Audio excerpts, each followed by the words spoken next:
Hello, bonsoir. Je vous fais la troisième vidéo du coup sur les dangers du New Age. Voilà. Et je vais répondre donc là où j'en étais. J'en étais à ces fameuses lettres que je suis allée voir du coup quand je les ai eues. Et que j'ai viré parce que je n'ai pas continué ma lecture. Hein. L'introduction m'a suffi en fait. Et du coup, je vais vous parler aussi de synchronicité qu'il y a eu par rapport à ça, dans le sens où, avant que je voie ces lettres, je voulais vous parler d'un verset qui m'a fait prendre conscience de beaucoup de choses d'ailleurs. J'ai eu connaissance de ce verset après ma conversion, et donc non pas avant mais après, c'est important de le préciser, parce que quand tout est dans le plan en fait de Dieu pour rappeler son peuple, pour réveiller son peuple qu'il est en train de réveiller, quand tout est dans son plan, voilà, tout est parfait, tout est juste, tout est déjà accompli de toute façon. Et parce que la prophétie le dit, et la prophétie elle est là justement pour nous prévenir. Et juste avant de lire, d'avoir ces lettres, d'en parler, de les recevoir, quoi qu'il en soit, je ne savais pas que j'allais les recevoir. Et ben, je voulais vous parler d'un verset. Et dans ce verset, justement, vous allez comprendre que pourquoi je vous parle de synchronicité, parce que vous êtes guidé dans le New Age, vous êtes guidé de toute façon, mais vous êtes guidé par un esprit de perdition qui vous emmène dans la séduction, et vous êtes guidé quand vous êtes en Christ par l'Esprit Saint, par le Saint-Esprit, qui vous révèle beaucoup de choses dans sa parole, mais qui vous guide aussi dans les gestes simples de la vie. Et là, il m'a guidé notamment dans sa parole, et vous allez comprendre pourquoi. Donc c'est un verset que je voulais, qui est très important pour moi, parce que ça m'a montré que oui, ça y est, je suis sur la voie qui m'a toujours été destinée en fait, parce que nous sommes prédestinés, tout est déjà là. Et, et je vais vous le lire, donc. Alors c'est 2 Thessaloniciens, ce verset. Pour ce qui concerne l'avènement de notre Seigneur Jésus-Christ et notre réunion avec lui, nous vous prions, frères, de ne pas vous laisser facilement ébranler dans votre bon sens, et de ne pas vous laisser troubler, soit par quelques inspirations, soit par quelques paroles, ou par quelques lettres, qu'on dirait venir de nous comme si le jour du Seigneur était déjà là.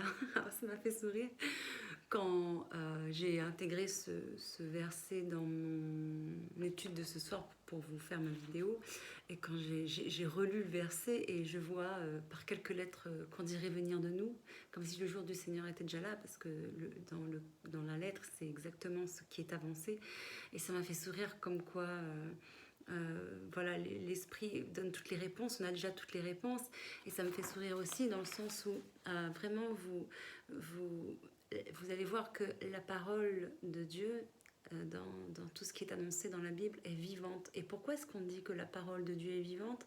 C'est parce qu'elle nous parle. Et autant elle va me parler à moi, et elle nous parle dans l'intimité en fait, autant elle va nous parler, elle va me parler à moi de manière personnelle, autant elle va vous parler à vous de manière personnelle. En fait, Dieu, Jésus, il va se révéler à vous de manière très personnelle dans la parole.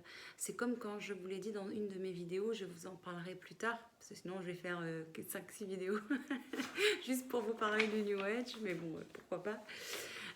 Où le Satan est venu me tenter, me faire du mal, me défier sur mon identité en Christ, et on m'a répondu, le Saint-Esprit m'a répondu d'une manière si belle, dans la multitude, que ça m'a touchée énormément.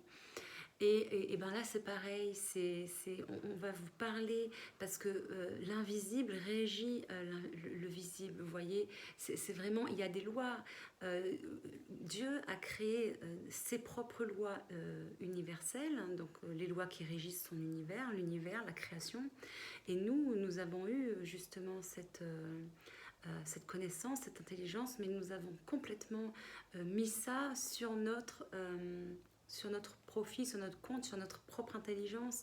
Et moi, je pense que si Dieu nous a permis de créer certaines choses, d'avoir en conscience ou en connaissance certaines choses, ce n'est pas pour rien. Parce que ces lois existent, les lois de cause à effet, par exemple. Ça existe et le problème c'est que dans la société l'homme sépare Dieu de la science, mais c'est le même Dieu a une science et sa science est extraordinaire et sa science est insondable. Nous ne pouvons pas sonder toute sa science parce qu'il y a une grande part de mystère et d'ailleurs même ça c'est écrit dans la Bible où il dit que nous savons les choses partiellement et c'est fait exprès jusqu'au jour où il y aura l'avènement et celles-ci seront totales, complètes, vous voyez. Donc tout est déjà là dans la Bible et il suffit juste d'accepter Christ, ouvrir son esprit à sa parole, le chercher de tout votre cœur et tout vient à vous ensuite. Et Dieu ne peut vous montrer que ce qu'il a prévu de vous montrer. Il ne peut pas vous montrer où vous emmener là où il ne veut pas vous emmener. C'est impossible. Donc je vais continuer ma lecture. Donc j'ai souri quand j'ai vu, ou par quelques lettres, qu'on dirait venir de nous, parce que c'est ce qu'elle dit. En plus, dans son introduction, elle le précise souvent que ça vient du Christ. Comme si le jour du Seigneur était déjà là. Elle dit que ça vient du Christ et, comme je vous le rappelle dans l'ancienne vidéo, elle n'arrive pas à lire les paraboles de la Bible. Donc c'est vraiment, il y a plein d'incohérences. Donc ça peut vraiment toucher des gens qui sont incrédules, des gens qui sont... c'est pas incrédule le mot que je cherche, c'est... j'arrive pas à trouver mon mot. Mais naïf, vous voyez, naïf.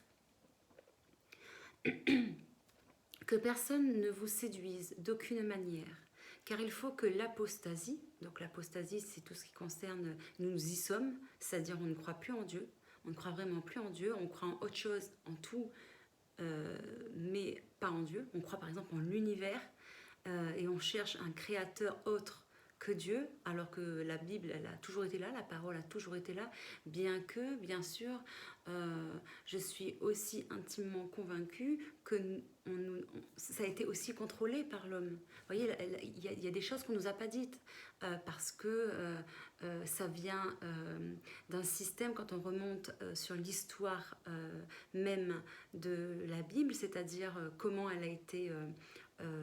construite dans qu'est-ce qu'on a pris, qu'est-ce qu'on a pris, qu'est-ce qu'on n'a pas pris. On nous a caché des choses, j'en suis vraiment certaine. Ça, c'est une intime conviction et je suis sûre que je ne suis pas la seule à penser ça. Mais quoi qu'il en soit, sa parole est là et la vérité, comme je viens de vous le démontrer, c'est que ça s'accomplit. Ça s'accomplit, c'est en train de s'accomplir. Dans tous les versets que je vous ai démontrés, on voit bien que ce qui est dit dans la Bible est là, devant nos yeux, dans le concret.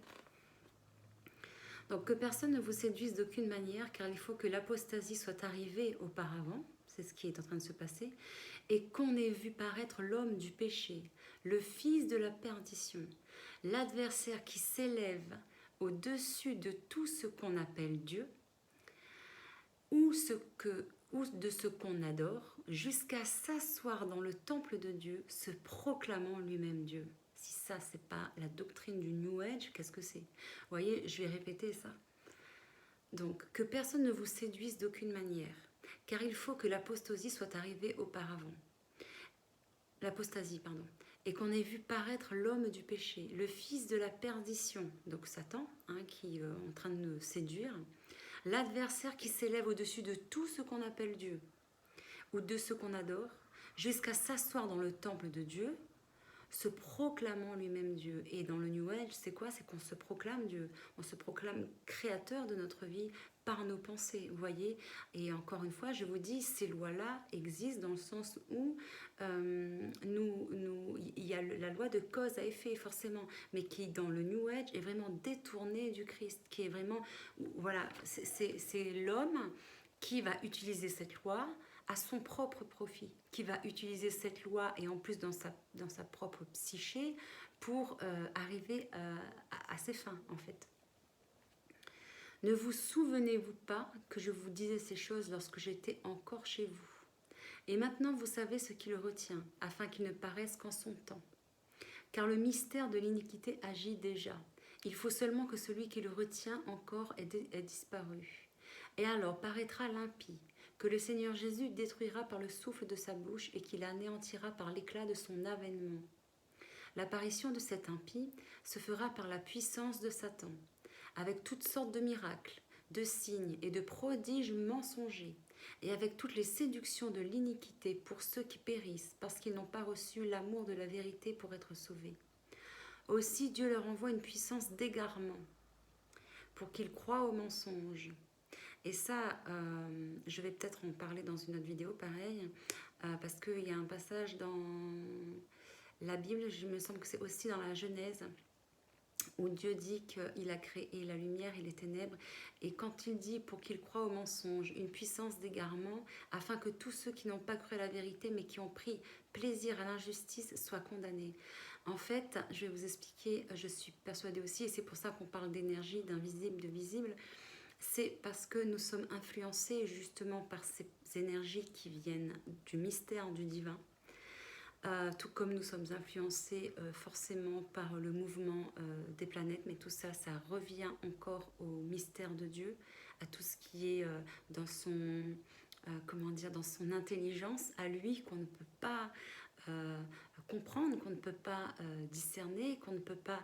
Et moi, il me viendrait même pas à l'esprit, vous voyez, d'aller chercher les réponses, moi tous. Et c'est ça le truc de l'homme qui ensuite va dans des voies de glorification ou dans des voies où il oublie Dieu, c'est que avant de chercher Dieu, il cherche d'abord la science de Dieu. Vous voyez, du coup ensuite ça fait regardez où on en est, quoi, je veux dire, au niveau de la science qui a certes fait de belles choses, mais à quel prix? Aussi, Dieu leur envoie une puissance d'égarement pour qu'ils croient au mensonge. Et voyez, dans la Bible, c'est écrit aussi, malheureusement je suis pauvre au niveau des versets, je ne peux pas vous le dire là, mais c'est écrit aussi que, comment vous dire ça, voilà, que Dieu, il est patient, que les choses n'arrivent pas maintenant, l'avènement se fait attendre, mais soyez patients, l'avènement se fait attendre. Pourquoi? Non pas parce que Dieu ne va pas accomplir sa parole, mais tout simplement parce qu'il est écrit que Dieu est patient pour laisser le maximum de chance à ceux pour que les gens se convertissent. Vous voyez, il est patient juste pour nous sauver en fait, mais sa parole va s'accomplir. Il est patient juste pour nous sauver, mais les choses s'accélèrent. Les choses s'accélèrent parce que le temps déjà s'accélère et c'est prouvé de manière scientifique. Dans 24 heures, il n'y a plus 24 heures réellement. Les choses sont en train de s'accélérer, mais en plus, je vous l'ai dit, j'ai depuis toute petite, donc comme quoi l'esprit est avec moi vraiment. Quand on est enfant de Dieu, je vous dis, on est prédestiné. Et puis de toute façon, je vous l'ai dit, Jésus m'a touchée depuis vraiment toute petite. Et depuis toute petite, j'ai des visions et je vois les choses et ça arrive. Et en fait, si vous voulez, j'ai fait un rêve il y a quelque temps de ça. C'est donc une vision que j'ai eue, un rêve. Et vous savez, quand c'est des rêves qui ne viennent pas de la psyché pour se libérer dans tout le processus humain, mais qui vient vraiment de l'au-delà, on le sait au fond de nous, parce que le rêve est très connoté et très influencé. C'est pas comme les autres rêves, on le sait, c'est très différent. Et donc là, c'était un genre de ce rêve. Et en fait, j'ai rêvé que j'étais chez moi ici et j'étais avec une de mes collègues. Et il y a quelque chose qui nous poussait à sortir de chez moi, à sortir de la maison. C'est comme si un esprit nous poussait à nous chasser dehors. Donc on est parti dehors et là, quand on est sorti dehors, il y avait vraiment un air apocalyptique. C'était, en fait, le temps s'était arrêté. Le temps s'était vraiment arrêté dans mon rêve. Ça se voyait pas, mais je le savais dans mon esprit, dans mon rêve, je le savais, moi-même dans mon rêve, je le savais en fait. Et donc le ciel était très bizarre et c'était vraiment une ambiance très apocalyptique, alors qu'il n'y avait rien autour, hein, mais c'était du fait que le temps s'était arrêté. Et en fait, j'ai fait ce rêve juste après le passage de la comète, là, je ne sais plus, il y a quelques mois ça. Juste après le passage de la comète, j'ai fait ce rêve-là. Et donc, voilà, je sors avec ma collègue. Et le temps s'était arrêté. Et là, dans le ciel, il y avait la lune, mais elle était immense, immense. Et de toute façon, dans la Bible, pareil, c'est écrit qu'en dans la fin des temps, on verra des signes dans le ciel. La lune était immense, énorme. Et devant la lune, il y avait une planète. Et la planète était comme une horloge devant la lune, elle faisait ça. Et c'était une planète qui ressemblait à Saturne, mais pareil, dans mon rêve, je savais que ce n'était pas Saturne, mais elle avait des anneaux, en fait, cette planète. Donc elle faisait comme une horloge devant la lune, elle faisait ça, assez doucement. Et puis elle commençait à aller de plus en plus vite, de plus en plus vite, et elle allait vraiment très très vite. Et d'un coup, elle est sortie de la Lune, du périmètre de la Lune, de l'orbite de la Lune, et elle avait l'air minuscule devant la Lune. Et elle est partie comme la comète en fait. Elle est partie avec un tracé vert. Et ma collègue en fait, elle me regardait, elle m'a dit t'as vu ça? Et elle a eu peur et elle a couru, elle a pris sa voiture et s'est barrée en fait. Et moi, je regardais la Lune et la planète faire ça, j'étais super intriguée. Je me rappelle, c'était vraiment très, très bizarre. La Lune m'intriguait, tout ça, ça m'intriguait. Et je lui disais, n'aie pas peur, faut pas avoir peur. Mais elle partait. Elle a eu peur en fait. Et tout d'un coup, quand la planète a filé comme la comète avec une trace verte, j'ai une voix qui est sortie du ciel, et ça me donne encore des frissons. Une voix qui est sortie du ciel et qui m'a dit, Séverine, dis-leur que le temps s'accélère. Le temps s'accélère. Et il y a des clés qui sont tombées du ciel. Et le portail, maintenant ça me revient d'ailleurs, le portail de la résidence là où je suis s'est fermé, les clés sont tombées. Et sur ce trousseau de clés, il y avait une étoile et des clés en argent. Et j'ai ramassé le trousseau, il était hyper lourd et je me suis dit, mais qu'est-ce que je vais faire de ces clés? C'est les clés de quoi? Plus tard, je saurai c'était les clés de quoi dans ma vie réelle. Et mon rêve s'est arrêté. Et c'est marrant parce que cette vision-là, j'étais il y a un mois ou un mois et demi avec des frères et sœurs de l'église que je fréquente. Et c'est marrant parce que sans que je lui parle quoi que ce soit, parce que je le connais à peine, c'est-à-dire c'était la première fois que je le voyais, il me parle d'un rêve. Lui aussi, il a des visions. Il me parle d'un rêve qu'il a fait sur le fait que le temps s'accélère. Et ça m'a tout de suite interpellée. Et Nelly était avec nous et elle disait, ah bah tiens, Séverine aussi, parce que je lui avais raconté mon rêve. Elle a fait un rêve sur le temps qui s'accélère. Et les prophéties aussi, les pasteurs qui prophétisent, les pasteurs qui sont dans les églises et qui professent la parole de Dieu, parlent aussi du temps qui s'accélère.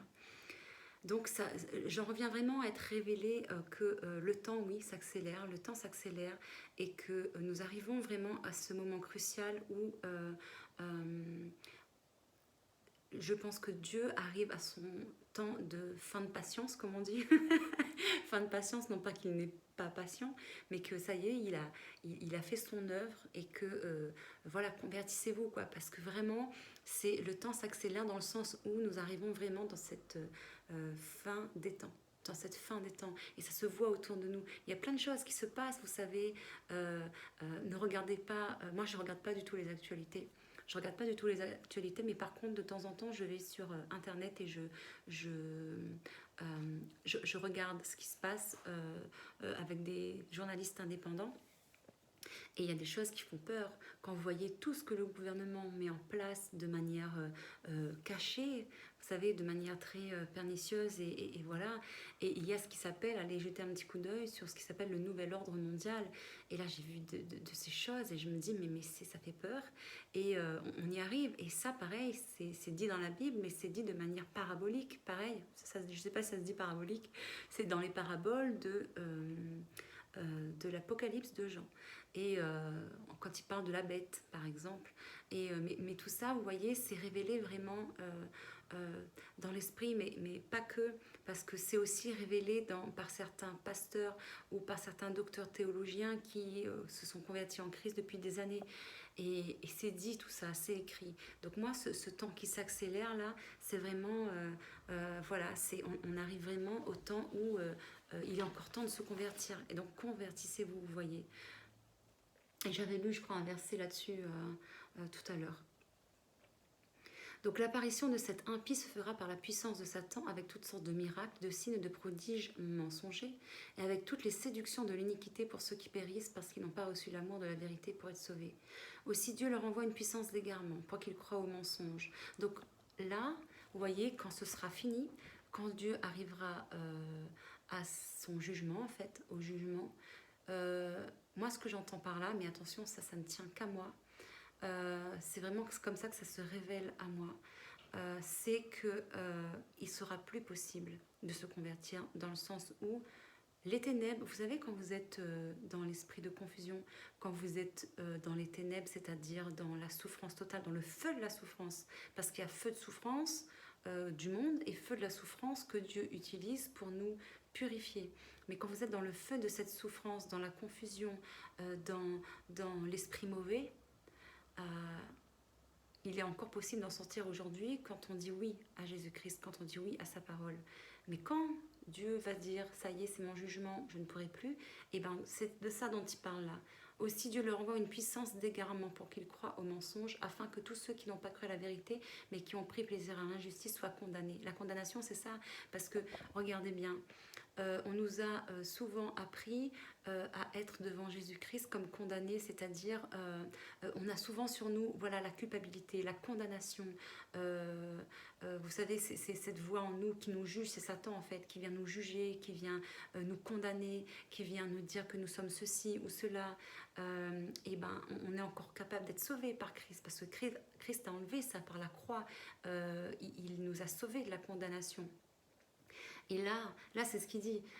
Dieu, c'est ce qu'il dit dans sa parole, que il soit condamné, c'est-à-dire qu'il n'y ait plus possibilité d'atteindre cette paix. Parce que la paix, moi je l'ai trouvée uniquement en Jésus-Christ, la paix, pas ailleurs. Pas ailleurs, ce n'est pas dans une quelconque illumination ou quoi que ce soit. C'est vraiment en Christ que j'ai trouvé la paix. Et comment trouver la paix en Christ? En lui faisant vraiment totalement confiance. C'est dans la confiance en Christ que nous avons la totale paix.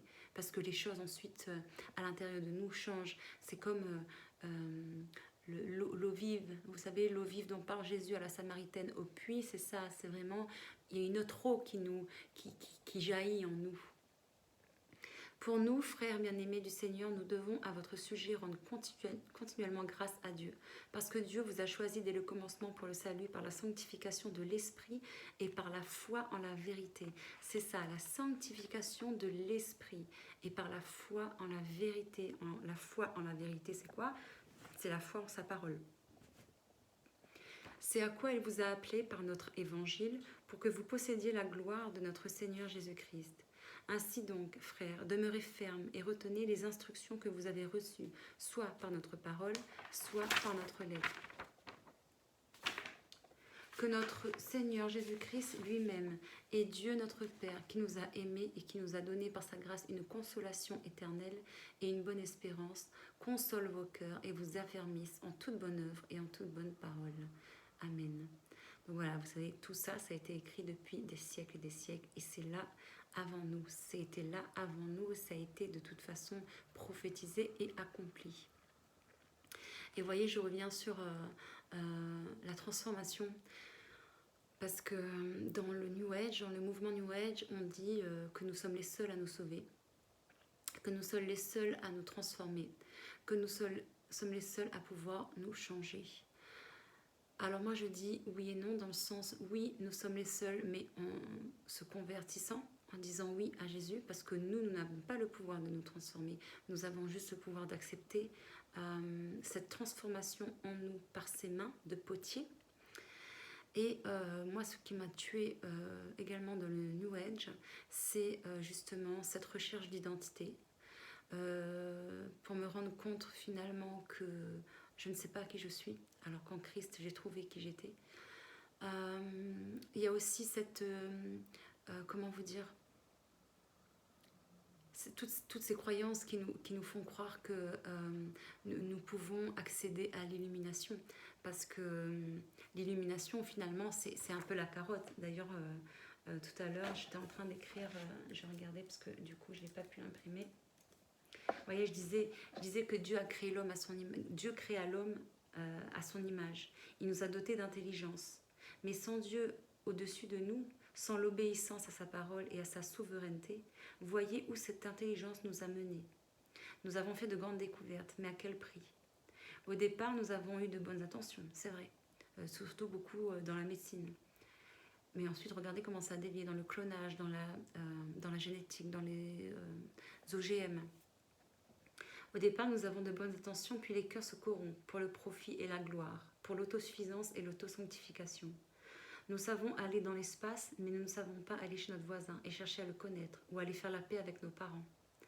Dieu a sauvé son peuple de l'esclavage de l'Église, de l'Église. Oui, aussi, parce qu'il y a aussi ceux qui sont, comme je vous le disais tout à l'heure dans la parole, ceux qui se proclament en Christ et qui ne sont pas. Parce que moi, j'ai autour de moi des sœurs et des frères qui ont été abusés par justement des pasteurs qui ont emmené les brebis à la souffrance, qui ont emmené les brebis sur un mauvais chemin. Et ça, pareil, c'est écrit aussi dans la Bible. Et c'est condamné, vous voyez, c'est condamné. Et c'est pour ça que Jésus a dit aussi il viendra dans la fin des temps de manière très silencieuse. Et ensuite, il viendra sur les nuées. Et de manière très, très silencieuse, c'est quoi? De manière très silencieuse, c'est d'abord en nous, comme il a fait avec moi. Avec moi, il est venu de manière très silencieuse. Il est venu vraiment dans ma chambre en secret, de manière silencieuse, dans mon temple, comme un époux, comme dans le Cantique des Cantiques. Vous voyez, c'est comme ça qu'il est venu à moi. Et ensuite, il viendra sur les nuées pour son avènement total. Et c'est pour ça que je vous dis que le temple de Dieu, c'est avant tout en vous. Et vous allez voir que plus vous allez être dans une relation intime avec Dieu, plus vous allez laisser l'Esprit de Dieu vous parler et ne pas chercher dans votre intelligence, ne pas chercher dans votre propre sagesse, ne pas chercher dans votre propre manière de comprendre ou de calculer ou de contrôler, dans votre propre manière de faire les choses. Plus l'Esprit sera là, il va vous guider. Je vous dis, on est vraiment guidé dans l'Esprit de Dieu et par l'Esprit de Dieu, où il dit d'ailleurs qu'un ange va venir, va nous précéder. Et bien c'est son esprit. Et oui, et il y a certaines églises, et ça me fait mal. Ça me fait mal déjà dans le corps de Christ quand j'entends que les églises souffrent, ou alors que les églises ont emmené le brebis dans un mauvais pâturage. Ça me fait mal pour le corps de Christ, ça fait mal vraiment dans ma chair, en moi, dans mon cœur, parce que le message de Christ est déformé. Et ça me fait mal aussi parce que on éloigne de plus en plus les gens dans de la vérité. Pourquoi?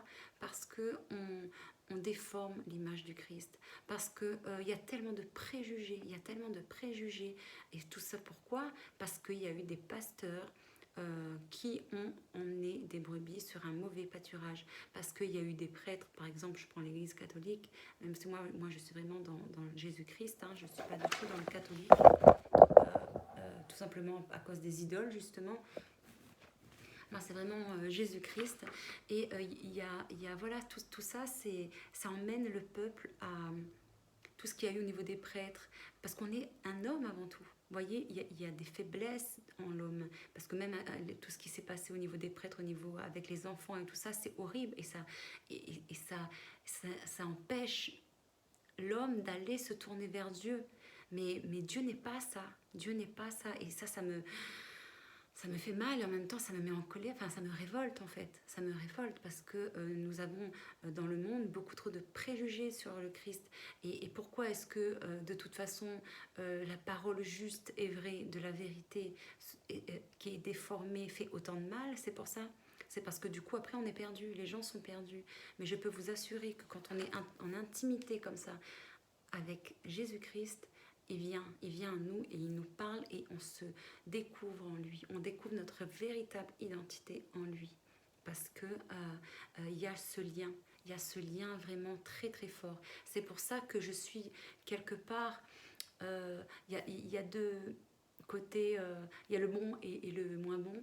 Dans le bon et dans le sens où j'ai développé du coup moi sur mon parcours, sur mon chemin spirituel, une intimité très forte avec l'esprit qui est en moi, cette part du Christ qui est en moi, son esprit. Donc vraiment une intimité très forte et dans toutes les choses de la vie, dans tous les détails de la vie, on te dit confie-toi en l'éternel. Se confier en l'éternel, c'est dans les moindres détails de sa vie. Et dans le New Age, ça on le fait parce qu'on cherche le surmoi. On cherche le surmoi, on cherche à communiquer avec l'âme alors que l'âme, elle est reliée à la chair. Vous voyez, on cherche vraiment à être dans la partie parfaite de soi. Alors que quand on est converti à Christ, c'est vraiment lui qui vient, qui descend. Et au fur et à mesure, on grandit spirituellement en Christ. Et c'est pour ça que Dieu dit le temple de Dieu est en soi, que nous sommes son temple. Et d'ailleurs, vous voyez, pareil, c'est écrit dans la Bible, au moment où Dieu se met en... où Jésus, Dieu, Jésus, c'est la même chose, Jésus-Christ est Dieu, qui connaît le Père, connaît le Fils, qui connaît le Fils, connaît le Père. Et il se met en colère à un moment dans un temple. Il se met en colère dans un temple et il jette tout ce que les marchands avaient mis. En fait, il a fait ça pourquoi? Parce que c'est, si vous voulez, en faisant ça, c'était très symbolique dans le sens où ceux qui étaient là, les marchands qui étaient là, c'était comme si ils disaient que le salut, ça s'achète. Alors que le salut ne s'achète pas. Et Jésus, de toute façon, à un moment a dit, le temple que vous avez mis 46 ans à construire, en 3 jours, il va être détruit et en 3 jours, je vais le reconstruire. Il parlait de quoi? Il parlait de son sacrifice sur la croix, où il a été reconstruit, et sa résurrection qu'il a reconstruite. Parce que tout ça pour vous dire que je suis le corps du Christ. Moi, par exemple, Séverine, je suis le corps du Christ. Et on peut me prendre pour une dingue quand je dis ça, mais c'est ce qui est écrit dans la Bible. Je fais partie de son corps parce que je lui ai dit oui, et parce qu'il vit en moi, il est en moi, il grandit en moi.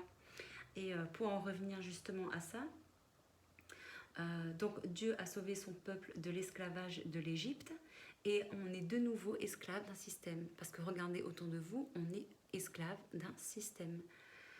Et quel système? Et qui d'après vous nous sauvera de cela? Qui, d'après vous, nous sauvera de cet esclavage? Dieu l'a fait une fois, il va le refaire une deuxième fois. Parce que c'est certainement pas l'homme, et encore moins le New Age, qui va nous sauver de ça. Pourquoi? Parce que déjà, l'homme cherche quoi dans le New Age? Il cherche la carotte, il cherche l'illumination. Et c'est pas pour sauver le monde, c'est avant tout pour se sauver soi-même. Vous voyez? Les gens recherchent l'illumination, pourquoi? Pour se sauver soi-même. Et pour atteindre une espèce de nirvana. Pour atteindre le nirvana, tout simplement. Et ça, pareil, ça nous maintient dans le New Age, dans le sens où on te dit, tiens, regarde l'illumination où ça mène, tu es sans souffrance, et tu es dans le nirvana. Ça n'existe pas. Enfin, il y a le Bouddha qui l'a atteint, et le nirvana, c'est vraiment quelque chose de... Parce que j'ai déjà été dans des états de transe, c'est vraiment quelque chose de... comment dire? Alors, c'est dingue parce que j'ai fait 2 expériences. J'ai fait un état de transe dans mes méditations dans le New Age, où j'ai été assise dans le royaume de Dieu comme il est révélé là, s'asseyant dans le royaume de Dieu, sur le temple de Dieu et se prenant pour Dieu. Donc j'ai eu cette expérience à force d'une méditation très profonde. Mais là, c'était moi, oui, qui prenais en tant que Dieu. Et il y a quelque temps de ça, pareil, j'étais dans ma voiture et j'étais vraiment Christ débordé en moi. Son esprit débordé en moi, c'était un truc de fou. En fait, j'étais dans le moment parce que, en fait, pareil, ça aussi, parce que, en fait, le New Age, si vous voulez, c'est une doctrine qui a détourné toute la parole de Dieu. C'est une doctrine qui a pris les lois de Dieu, même ceux qui régissent l'univers, et qui a fait son profit. Donc la séduction, elle est totalement là. Et en fait, dès qu'on est en Christ, on ne pense ni au passé, parce que ça aussi c'est dans la parole, ni au futur. On est vraiment en Christ, voilà, tout de suite là, et on n'a plus besoin de penser en fait, parce que les pensées, c'est vraiment, on a utilisé les pensées, l'intelligence au profit de l'homme, et du coup ça a pris l'emprise sur nous. Nos pensées ont de l'emprise sur nous. Et quand on est en Christ, on n'est plus là, on est là. On est vraiment en Christ et c'est dingue parce que oui, c'est cette trinité en fait. Cette trinité entre moi, entre lui, entre Dieu, c'est l'esprit, voilà quoi. Et j'ai fait, un jour j'étais dans ma voiture, je descendais et j'étais remplie du Christ. Mais juste avant ça, juste avant d'être remplie du Christ, 2 jours avant, j'étais dans le feu. Le feu de Dieu, parce que le feu de Dieu était en train de me purifier à l'intérieur de moi. Et c'était un processus douloureux, mais voilà, il faut apprendre à l'accepter, quoi. Et donc, voilà, je passe par ça, et puis je l'accepte. Et juste 2 jours après, j'étais dans ma voiture, j'étais remplie du Christ, parce qu'il m'a élevée par sa grâce, de grâce en grâce. Et là, tout d'un coup, il se passe quelque chose dans la voiture. Je suis tellement remplie de lui, tellement dans sa présence, que moi, je me suis effacée. C'est-à-dire, alors je vais essayer de vous expliquer avec des mots, mais c'était un état de transe aussi, où j'avais l'impression, vous voyez cette parabole de la barque, j'avais l'impression que lui, il était dans la barque avec moi, dans la barque de ma vie, dans mon corps, donc dans la barque de ma vie, dans mon véhicule, sur l'eau de ma vie. Euh, il ramait, c'est lui qui menait le bateau. Et moi, j'étais juste en retrait à l'arrière. C'était comme si moi, j'existais, mais qu'en arrière-plan. Et même Paul le dit ça, ce n'est plus Christ qui vit, c'est Christ qui vit en moi. Ça, je l'ai vécu, c'est un état de transe. Donc, j'étais dans le royaume de Dieu. J'étais dans le royaume de Dieu. Et bien, croyez-moi, j'ai vu la différence entre quand on est dans le royaume hors Dieu, dans le New Age, et dans le royaume de Dieu. J'ai vu la différence et ça m'a... J'étais, oui, dans un état de transe et il n'y a pas de mots en fait parce qu'on est totalement aligné en fait. On est aligné avec Christ et on est vraiment... et là, on est pareil, comme il le dit dans le New Age, observateur de sa vie. Moi, j'observais tout simplement Christ qui était en train d'être accompli en moi en fait. Et c'est tout simplement merveilleux. Et je remercie le ciel parce que c'est grâce à ces grâces-là que je m'élève et que je suis dans ma vérité. Donc voilà, vous voyez, et tout ça pour vous dire que Dieu nous transforme. Dieu nous transforme et ce qui est dangereux dans le New Age, c'est cette histoire d'illumination où il faut bannir la souffrance. Parce que l'homme a peur de souffrir et je peux comprendre, hein, moi la première quoi.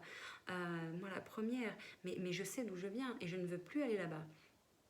Parce que la souffrance que je connais dans le feu de Dieu n'est pas du tout la même souffrance que je connais dans le feu du diable, quoi, dans le feu de Satan, là où j'étais, vraiment dans l'illusion, dans le mensonge, vous voyez, dans vraiment cette chose-là dans laquelle j'étais.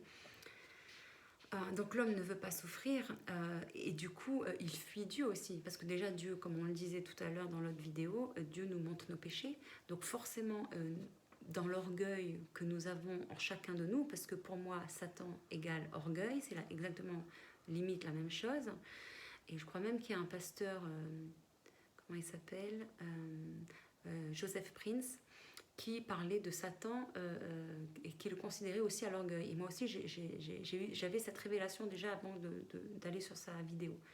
Et pour moi, c'est pareil, parce que l'orgueil, et on le dit aussi, l'orgueil rend les actions de Dieu imperméables en soi. Et ça, c'est vrai, parce que quand on se croit sans péché, c'est-à-dire sans parfait, ou équilibré, dans le sens où on se dit qu'on n'est pas dans le mal ni dans le bien, et ben on empêche Dieu d'agir en nous. Du coup, ben, soit on n'évolue pas, ou alors on est vraiment dans un état comment dire, je n'arriverai pas à vous le dire, mais dans une illusion aussi, encore une fois. Dans une illusion, vous voyez. Et vous voyez, Dieu nous fait passer par un processus de sanctification et de purification. Et en fait, en ce moment, nous connaissons, et c'est comme si nous connaissons les douleurs de l'enfantement. Et même la terre, la création connaît ces douleurs-là. Et pourquoi je vous dis ça? Parce que, comme je vous le disais dans ma première vidéo, je rencontre des petits soucis de santé.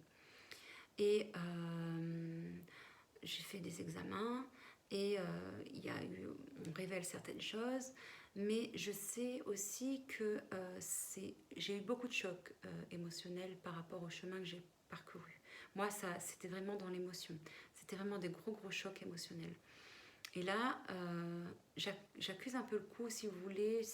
J'ai l'impression que tout est en train aussi de s'épurer en moi. Tout ce qui s'est passé avant est en train de s'épurer en moi. Donc je connais vraiment une grosse période de fatigue. Une grosse période où carrément, limite pour me lever, ça devient hyper compliqué, hyper difficile. Et ça vient aussi du fait que je suis en ce moment en pleine transformation à l'intérieur de moi. Je le sais parce que juste avant, hier par exemple, j'étais vraiment pas bien. J'étais pas bien, c'est-à-dire j'étais dans le feu de la transformation. Je pleurais, j'étais pas bien, il y avait un duel à l'intérieur de moi. Il y avait un duel, pourquoi ? Parce que mon âme, Dieu est en train de me transformer à l'intérieur de moi. Je sais ce qu'il fait, mais je ne comprends pas ce qu'il fait. Je sais ce qu'il fait dans le sens où je sais que c'est lui qui intervient. Parce que je lui ai demandé en plus de me transformer et de changer mon cœur.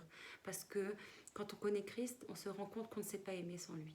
Sans Jésus-Christ dans notre vie, nous ne savons pas aimer. Nous croyons savoir aimer, mais finalement quand on va creuser dans les profondeurs, dans les profondeurs, dans les profondeurs, parce que dans le New Age, alors soit on descend dans la profondeur de la psyché, ou soit on descend, on reste à la surface. Et là ça donne des trucs pareils, hein, assez bizarres. Assez bizarre. Et du coup, quand on est en Christ, on est transformé, c'est lui qui nous transforme, c'est lui qui nous sanctifie, c'est lui qui nous glorifie.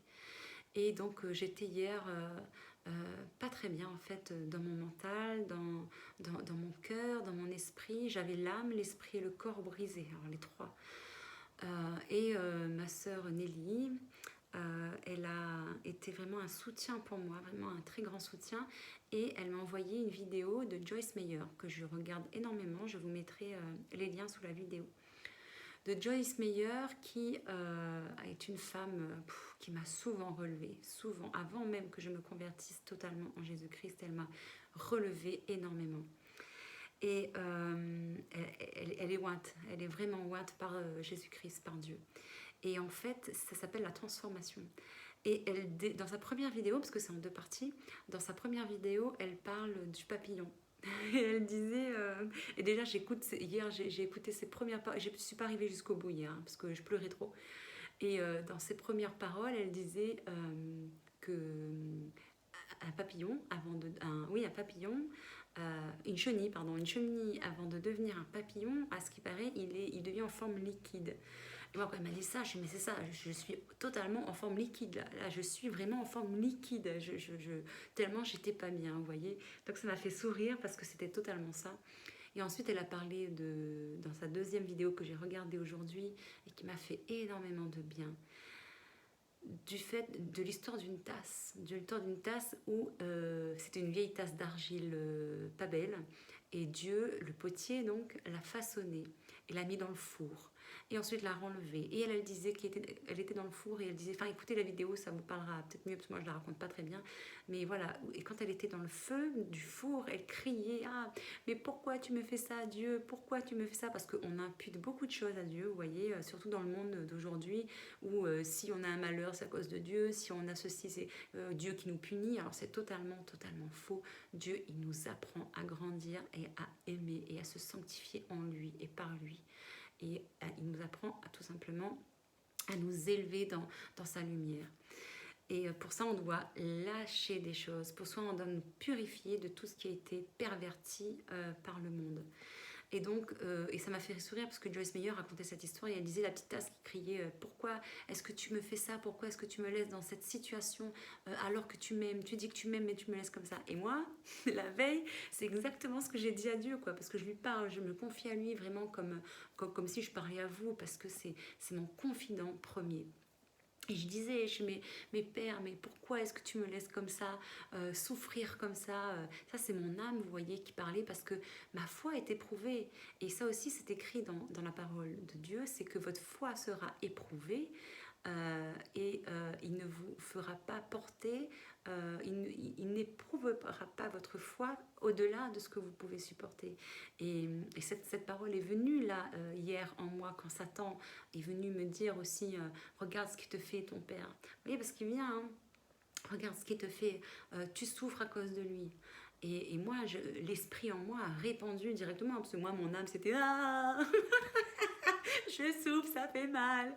Et l'esprit en moi, c'était carrément que Dieu, voilà, il a pris la parole devant Satan, il a pris la parole parce que nous avons l'autorité et il a dit à Satan qui est venu me défier, c'est comme la traversée du désert en Jésus, hein, parce que ce que nous traversons en nous, à l'intérieur de nous, quand nous avons dit oui à Jésus, c'est exactement la même chose que dans la prophétie, la traversée dans le désert, les saisons, enfin tout est dans la prophétie, tout est en nous et nous la traversons aussi comme Jésus-Christ jusqu'à la résurrection en lui, par lui et avec lui.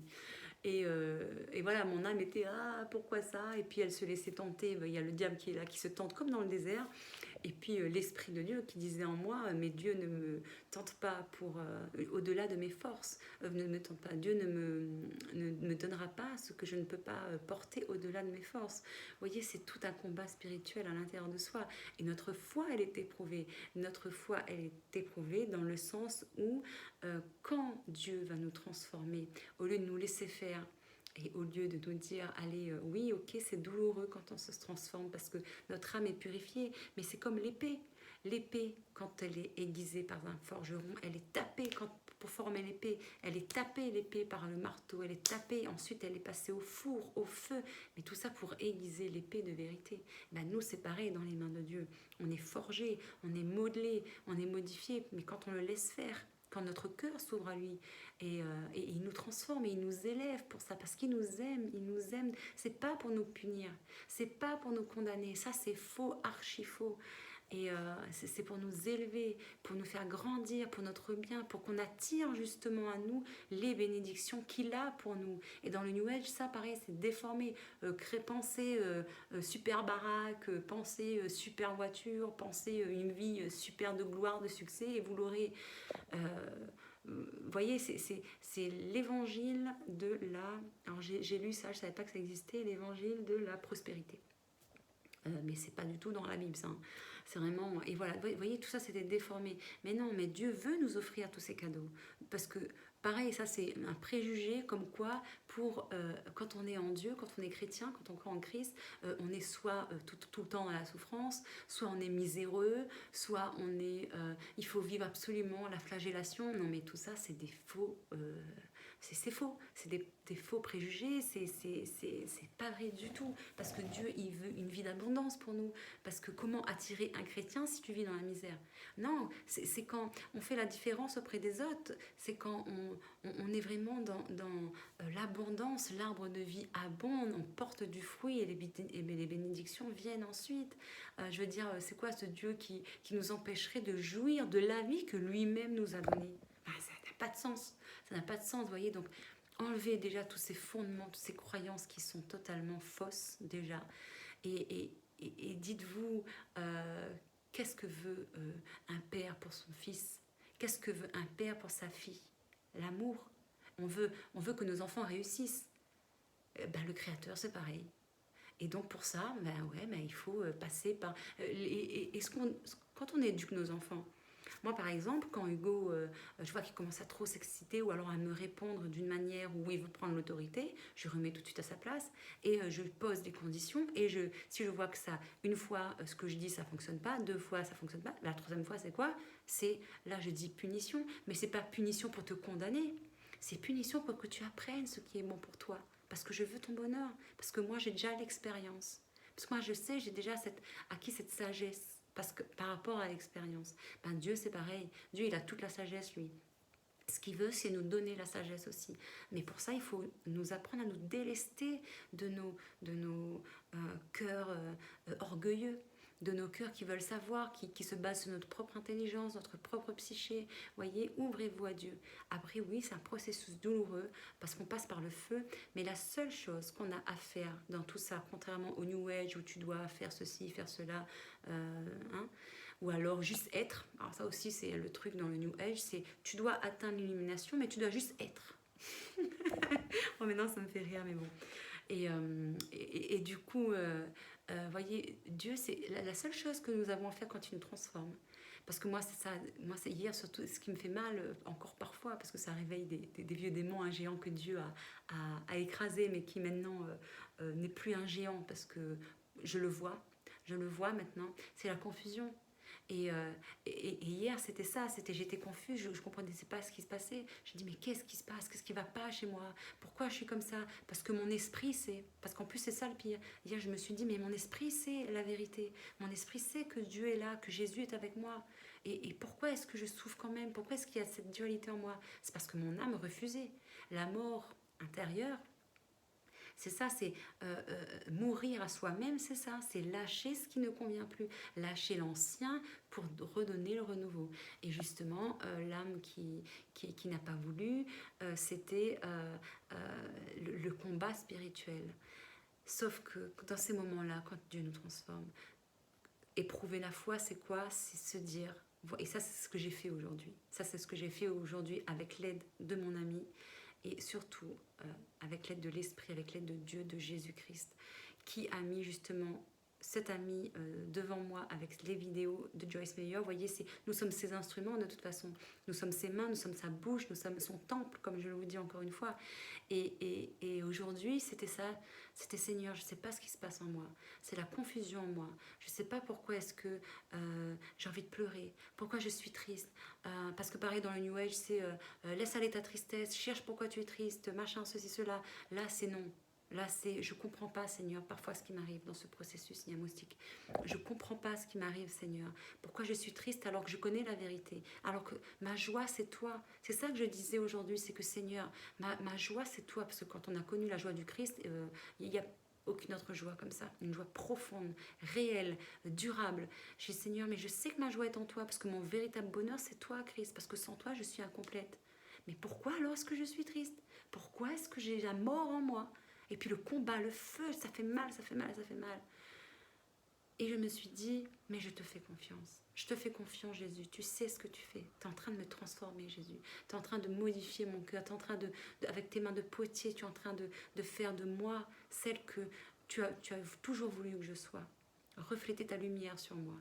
Un Christ, un Jésus-Christ comme il a été un de ses frères, comme c'est écrit dans la Bible. Et ben du coup, aujourd'hui, c'était plus... c'était plus ça, c'était... Bon, voilà, ça va beaucoup mieux, vous voyez. Parfois, je sens que je suis triste, je sens que je suis vidée. J'étais vide aujourd'hui, contrairement à hier, c'était beaucoup de tristesse. Aujourd'hui, c'est le vide, vous voyez. Mais voilà, avec ça, avec cette foi, en me disant, Jésus, tu sais ce que tu fais. Tu sais ce que tu fais. Et ça, souvent, je me le dis. Et ça me fait penser beaucoup au psaume 23 que je récite constamment parce que ça m'aide énormément. C'est un roc pour moi, ce psaume. Quand je marche dans la vallée de l'ombre de la mort, c'est-à-dire quand je marche dans le feu, je ne crains aucun mal, car tu es avec moi. Et c'est trop beau. Et c'est totalement ça. Donc voilà, l'homme, vous voyez, il veut bannir la souffrance. Et je vais vous dire un verset de Jean qui dit, en vérité, je vous le dis, vous pleurerez et vous vous lamenterez. Et le monde se réjouira. Vous serez dans la tristesse, mais votre tristesse se changera en joie. La femme, lorsqu'elle enfante, éprouve de la tristesse, parce que son heure est venue. Mais lorsqu'elle a donné le jour à l'enfant, elle ne se souvient plus de la souffrance, à cause de la joie qu'elle a, de ce qu'un homme est né dans le monde. Vous donc aussi, vous êtes maintenant dans la tristesse, mais je vous reverrai, et votre cœur se réjouira, et nul ne vous ravira votre joie. C'est trop beau quand j'ai lu ça, c'est Jésus qui dit ça dans Jean 16, et c'est magnifique. Et ce qui parle au niveau de la création, oui, regardez la terre, comment elle est. Et la terre, elle est en souffrance, et elle aussi, elle est dans les douleurs de l'enfantement. Parce que, vous voyez, je vais continuer. Aussi, la création attend-elle avec un ardent désir la révélation des fils de Dieu. La création attend-elle avec un ardent désir la révélation des fils de Dieu. Ça veut dire ce que ça veut dire, que les fils de Dieu sont en train de se révéler, que Dieu réveille son peuple. Car la création a été soumise à la vanité, non de son gré, mais à cause de celui qui l'y a soumise, Satan, avec l'espérance qu'elle aussi sera affranchie de la servitude de la corruption. Parce que oui, quand nous sommes hors du Christ, nous sommes dans la servitude d'un autre joug, et c'est celui de Satan, pour avoir part à la liberté de la gloire des enfants de Dieu. Or, nous savons que, jusqu'à ce jour, la création tout entière soupire et souffre les douleurs de l'enfantement. Et moi, combien de fois j'ai soupiré, combien de fois, et je ne comprenais pas, parce que c'était un soupir, pas comme un soupir normal, pas comme un soupir d'habitude, mais c'est l'esprit en moi qui soupire, c'est l'âme aussi qui soupire. Et ce n'est pas elle seulement, mais nous aussi qui avons les prémices de l'esprit, nous aussi nous soupirons en nous-mêmes, en attendant l'adoption, la rédemption de notre corps en Christ, du corps du Christ. Et je vais vous finir ma série sur cette série sur les dangers du New Age et pourquoi il est bon et véritable de se convertir, avec un verset une écriture, une parole qui m'accompagne beaucoup et qui m'aide énormément. Mais voilà, je vais le faire encore sur une autre vidéo, parce que voilà, c'est une série assez longue. Je pensais faire 2 ou 3, mais finalement ce sera 4. Voilà, donc je vous dis à tout à l'heure pour, je pense, la dernière partie. Ça dépendra de mon élan. de cette série. Voilà, à tout à l'heure, ciao.